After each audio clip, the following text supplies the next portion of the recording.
So what you can also do is you can go ahead and then select out a few pictures inside of Adobe Bridge and send it out to contact seed option in Photoshop. So what I can simply do is I can go ahead and select out a few images right here just like this. So I'm going to select this and I'm going to select this and this and this right here just like this. And then I can go around over here onto tools and then I can go to Photoshop right here and you can see that contact seed 2 is an option. So once you go ahead and select that out, those selected images will be sent out to contact seed in Photoshop. So you can see that it is loading up right here. So you need to go ahead and wait for a while.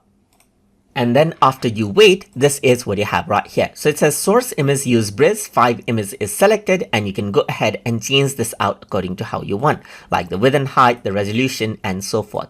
So let me just go around and let's say, for example, the width should be, let's say 6 right here, let's say for example, and you can set the columns and rows as well. So let's just go around onto 6 by 6 right here and press OK. So once you go ahead and do that, what happens is that it loads up the images from Adobe Bridge right here one by one, as you can see. So it is loading up. So as you wait in a while, so it says because the type of object to be converted does not fit within its bounds, some text will be deleted during conversion. So I'm just going to go around and press OK right here just like this, and then what happens is that it simply goes around and then continues that out. So let's just go around and say continue right here. So you can see that I selected out some few images right here and it loaded up those right here in Photoshop right here just like this. And that is how you can go ahead and then add in images from Adobe Bridge as